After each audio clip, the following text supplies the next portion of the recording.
So Willie Cauley-Stein is on the Warriors, and perhaps that's the perfect team for him to where he can kind of jumpstart his career a bit, because while all of Willie's numbers are pretty good in terms of his true shooting percentage and his finishing in the restricted area, and even his on-off numbers, really, the actual product would not suggest that he's that good. What you hope that he is defensively is this rim protector who can switch a bunch of positions, and offensively he can catch lobs and do a lot of cool stuff in transition and be potentially the most athletic center in the league, really. And it's just not that kind of across the board. Like, defensively, I don't think he's scaring pretty much anyone. Has he gotten a little better? Yeah, okay. And he's certainly not Enes Kanter or Greg Monroe or Jahlil Okafor or anything, but you'd think he could be like Clint Capella defensively, but it just hasn't been the case. Now, Willie's on-off numbers are actually kind of decent, but when you dive into the lineups that he played with last year for the Kings, he pretty much always played with De'Aaron Fox and Buddy Hield, and a decent amount of the time with Bagley and Bogdanovich. So I would hope that your on-off numbers were good in those scenarios because you were just playing with the best players on your team, but I don't think Willie was the driving force behind his on-off numbers being positive.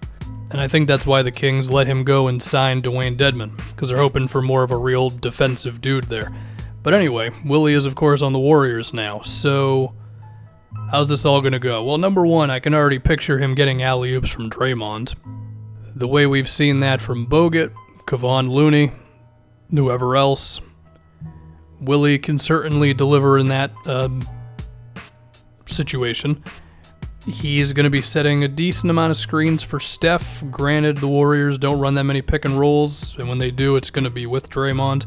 But even so, we can see him setting off-ball screens for D'Lo and Steph and Clay when he comes back, and that could create some switches and teams freaking out, and we could see Willie take advantage of that with cuts to the rim. Of course, D'Lo and Steph are both pretty good passers. I wouldn't consider either one of them to be among the best playmakers in the league or anything, but they're definitely above average, so those are going to be opportunities for him as well. And the other thing that could be interesting is the expectation of defense from Draymond, pretty much. I don't know how good the Warriors' defense is really going to be this year. They don't have Iguodala, they don't have Clay for however long, but you do still have Draymond, and he's, assuming he's not like 20 pounds overweight, he's going to command that everybody brings it defensively, and I want to see how Willie responds to that.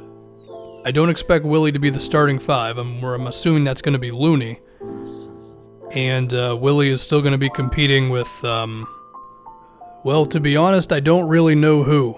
Damian Jones is in Atlanta, Jordan Bell's in Minnesota, so Willie might be at least guaranteed 17, 18 minutes a game minimum, because I don't really know how much we're going to see Draymond at center like that without Clay.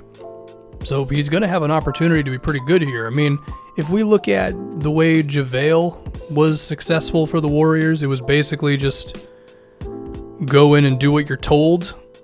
And I think the Warriors and Steve Kerr are going to be smart enough to realize what Willie can and cannot do. And hopefully that's enough. I mean, he is still going to have to just learn how to really play defense. I mean, the fact that he's 7 feet tall, can jump really damn high, and has a wingspan of 7'3", and he doesn't even average one block a game, is a little alarming.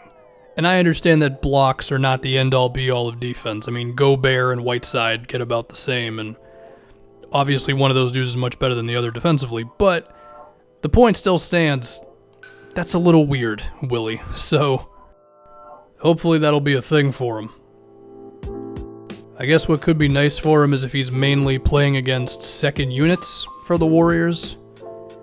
Now, as far as what that lineup would be around him, I don't know. They like to do the Clay, Draymond lineups when Steph and KD would sit.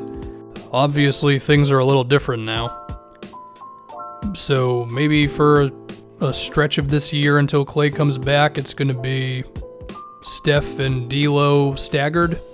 So maybe we could see Willie with D'Lo in the second unit. Could be Steph in the second unit. I don't really know. But that could be something. I would like to see if Willie can also be good defensively without Draymond out there. I mean, looking at the Warriors' power forward options, second round pick. I don't know how to pronounce his last name. It's either Eric Paschal or Eric something. Apparently, he's a good defensive player. He's a power forward, around 6'7", good athlete, and that could be something for him if they're going to play him and Willie together. So that's about all I have. I don't have a way to stretch this out anymore. The Warriors have done an okay job of getting run, jump, and dunk centers to not suck. Biggest example being JaVale. So perhaps Willie Cauley-Stein could be all right.